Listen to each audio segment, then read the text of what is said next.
አባት ካለ ሩጥ ጀንበር ካለች አጊጥ ይባላል። የጽናትዬ አባት እንግዲህ ከክፍለ ሀገር መጡ። ምክንያቱም ባለፈው አልቅሳ ነበረ። አባዬ ዛሬስ መፈጠሬን ጠላሁኝ፣ ምነው ከሀገሬ ባልወጣሁኝ ብላ ስለነበረ ፋዘሯ በጣም ተጨናንቀው እንግዲህ በሌባ እስከ መዘረፍ ድረስ ደረሱ ማለት ነው። ምክንያቱም የከተማ ጮሌ እንግዲህ የጽናትን አባት ገንዘባቸውን፣ ስልካቸውን በሙሉ ውርስ አደረጉት እና በጣም ተጨናንቃ ነበር ጽናትዬ። በሌላ በኩል የኪራም አባት መጣ ማለት ነው። እንደዚህ ነው ነገር ሲብስ ከዛም ይጠረቃቀማል ማለት ነው። እና ጽናትዬ እንግዲህ ቁጭ ብድግና የጽናት ነገር ሁሌ ፈተና፣ በቃ ደስታ ምንም አይመሽላቸውም ማለት ነው። ዛሬም ነገም አንዴ በቤታ አንዴ ደግሞ እንግዲህ በፋዘራቸው። ምክንያቱም እሷ ተማሪ ነኝ እያለች እየዋሸች ስለሆነ ያው ፋዘሯ ሲመጡ በጣም ደነገጠች ማለት ነው። በሌላ በኩል እንግዲህ ናሆሚና ምሩዬ ፍቅር እያጫወታቸው ነው። አረ ተፋቀሩልን እንዴ! እኛ በቃ ተፋቀሩና በአንድ ሆኑ። እኛ የእናንተን ፍቅር ነው የእናንተን መፋቀር ነው የምንወደው። ሰላም ሰላም! ውድና የተከበራችሁ የቻናሌ ቤተሰቦች እንዴት ናችሁ? ሁሉ ሰላም፣ ሁሉ መልካም። እኔ እግዚአብሔር የተመሰገነ ይሁን ደህና ነኝ። ለዚህ ቻናል አዲስ የሆናችሁ ሰብስክራይብ በማድረግ ቤተሰብ የሆኑ ነባር ቤተሰቦች ደግሞ ስለምትከታተሉኝ ከልብ አመሰግናለሁ። እንግዲህ ጽናት ድራማ እንደቀጠለ ይገኛል ማለት ነው። እውነት ለመናገር እንግዲህ የኪራ አያትም ታመው ነበር። እንደ አጋጣሚ ማዘሩ ደውላ እንዴት ነህ ልጄ ደህና ነህ ሆይ ስትለው ደህና ነኝ እማዬ፣ በጣም እኮ ጠፋሽ ተጠፋፋን አላት። እንዴ አንተማ ልጄ ምን ሆነህ እንደው አላቅልህም፣ ነገር ግን በጣም ተቀይረህብኛል ስትለው አይ እማዬ እኔ አሁን የድሮ ኪራ አይደለሁም፣ ልጅሽ በጣም ደስተኛና በጣም ፈታ ያለ ኑሮ እየኖረ ነው እና የድሮ ኪራ ተመልሶልሻል አላት። እሰይ በጣም ደስ ይለኛል። አባትህን እኔ እኮ ያለሁት አያትህ ጋ ነኝ። ምን? አዎ አያትህ ጋ ነኝ። አያትህ ታማ። ወይኔ ጉዴ! እና ላናግራታ ሲል አይ ማናገራት ትችልም አለችው። ወይኔ ጉዴ አምላኪ ሆይ አንተ ጠብቃት አያቴን እያለ እየጸለየ ይገኛል።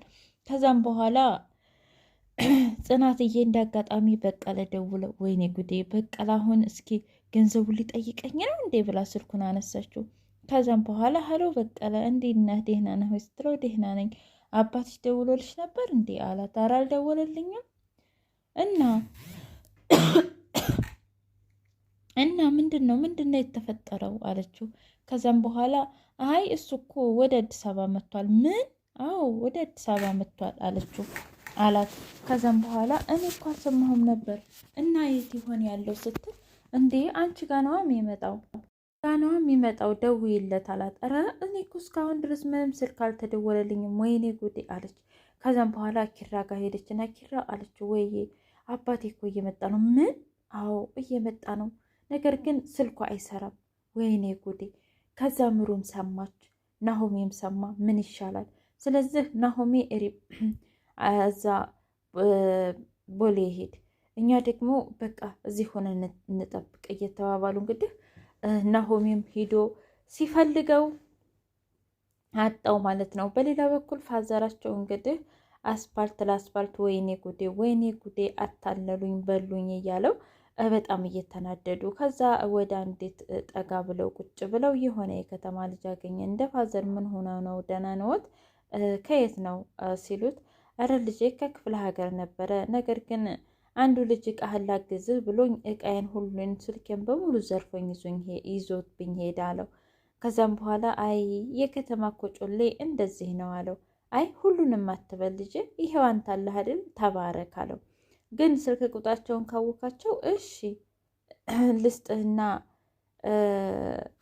ትደውላለህ እኔ ልስጥህ አለው። አይ በቃ እኔ እሰጥሃለሁኝ አንተ አስደውለኝ ብሎ ስልኩን እንግዲህ የጽናት አባት ለልጁ ሰጥቶት እሱ ደግሞ ደወለ። ከዛም በኋላ ጽናትዬ ታውቃለህ አባቴ ለእኔ ብሎ ብዙ መከራ ብዙ ስቃይን አሳልፏል። እኔ አባቴን እየዋሸሁኝ ምንም እንኳ ራሱ ጥሩ ስሜት አልተሰማኝም። ያኔ ራስ ወዳድ ባልሆን ኑሮ ነው እንጂ ራስ ወዳድ ሁኜ ነው እንጂ ራስ ወዳድ ባልሆን ኑሮ እንደዚህ አባቴ አይንከራተትም ነበር እያለች ስታወራ ነበር። ከዛ ኪራ ደግሞ አይዞሽ በቃ ፈጣሪ ሁን ያለው ነው የሚሆነው፣ ስለዚህ ለምን እንደዚህ ትጨነቂያለሽ አላት። ከዛም በኋላ እንደ አጋጣሚ ስልኩ ጮኸ። ከዛ ስልኩ ሲጮህ እማላውቀው ስልክ ቁጥር ነው ጭራሽ ሴቭም አልተደረገ አለች። አረ ችግር የለውም እስኪ አንሺው ብሎ እንግዲህ ስልኩ ተነሳ ማለት ነው። ከዛም በኋላ ያ ሰውዬ ነው እንደ አባዬ በጣም እኮ አስጨነቀኝ፣ ምንድን ነው የተፈጠረው ምናምን አለች። ከዛም በኋላ ምን ላድርግ ብለሽ ነው ልጄ? ተዘርፌ ነው በቃ እሺ አሁን መጣው ብሎ እንግዲህ ከጽናት ጋር ሂደው አመጡት ማለት ነው የጽናትዬን አባት።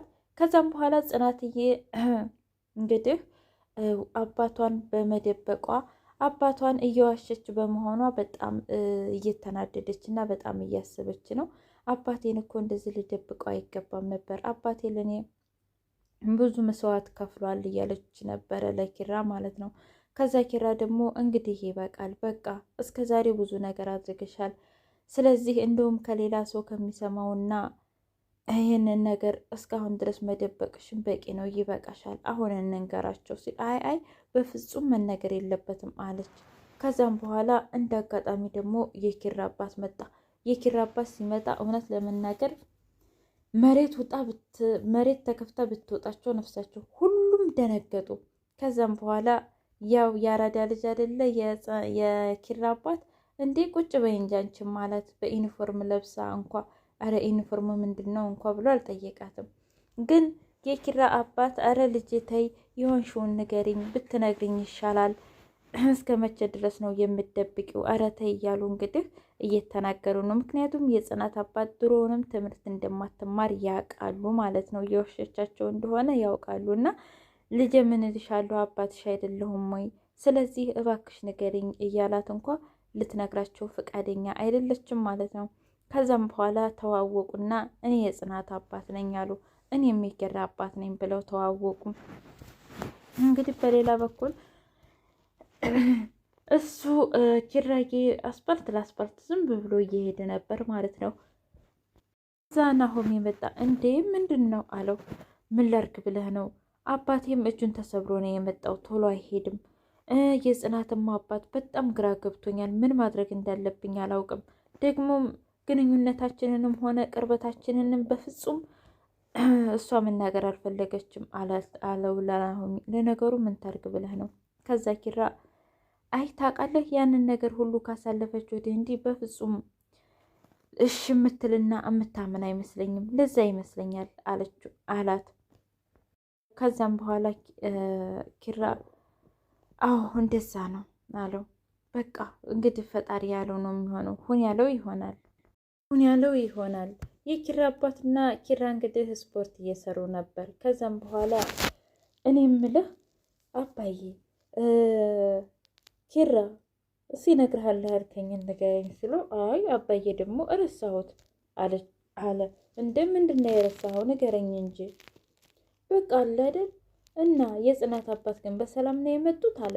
አዎ አይ በሰላም ይመስለኛል። ምን ንገረኝ እስኪ ምንድን ነው የተፈጠረው ሲል አለ አይደለ አባዬ ጽናቴ ተማሪ እንደሆነች ነው የሚያውቁት። ምን? አዎ አረ እኔ ነጭ ጸጉር አብቅያለሁ፣ በፍጹም መዋሸት አልችልም አለ የኪራ አባት። አባዬ የግድ መዋሸት አለብህ፣ በቃ እኛ ቤት ደባል እንደምትኖር ነው እንጂ በፍጹም እንደማትማር እንዳትናገር አለው። በቃ እሺ ይሆንልህ። እኔ ሲጀመር ዩኒፎርም ለብሳ ሳያት ፋውል እንደሰራችሁ ገብቶኝ ነበረ አለ። ከዛም በኋላ አባዬ ይመችህ። እንግዲህ በሌላ በኩል ጽናትዬ ግራ ተጋብታለች። ሰኒን ሳይቀር እኔ በፍቅር እዚህ ታውሬ አባቴ ግን መከራውን እያየ ነው። አባቴ ለእኔ ብሎ መከራውን አይቶ አሳድጎኝ ሲያበቃ ገጠር ያለውን ንብረቱን ሀብቱን ትቶ ለእኔ የመጣው አሁን ለታ እኔ ደብሮኛልና እያለቀስኩ ስለነበረ እኔን ለማጽናናት ነበር። አየሽ እንደው አባቴን አሁን ምን ልለው ነው? በእኔ ምክንያት ብዙ ሰው አጣን። ምክንያቱም በእኔ ምክንያት ቤቴ ማበደች፣ ብዙ ሰው እናንተ ሁላ ስትል። ከዛም በኋላ ሰኒ አርፈሽ ተቀመጭ። ቆይ አንቺ ግን መች ነው ለራስሽ የምትኖሪው? ሁሌ ጊዜ ለሰው እንደኖርሽ፣ ሁሌ ጊዜ እንደዚህ፣ ሁሌ ጊዜ ለሰው እንዲያስ። ስለዚህ አርፈሽ ተቀመጭ። ከዚህ በኋላ አንቺ ምንም አይመለከትሽም አለቻት። አርፈሽ ኑሮሽን ኑሪ። ስለዚህ በቃ እንደውም ለአባትሽ ተናገሪ መጥቼ ነበር ስራ ገብቼ ነበር አንተን ለመርዳት፣ ነገር ግን በመሀል ፍቅር ያዘን ብለሽ ስለ ኪራና ስላንቺም ፍቅራችሁን ተገላለጡ እያለች ነው አለቻት ሰንዬ። አረ በፍጹም ሰንዬ ሊሆንማ አይችልም፣ እንደዛማ አላደርግም፣ በፍጹም አልናገርም፣ ፍቅሬን በፍጹም ላባዬ አልናገርም አንድ ነገር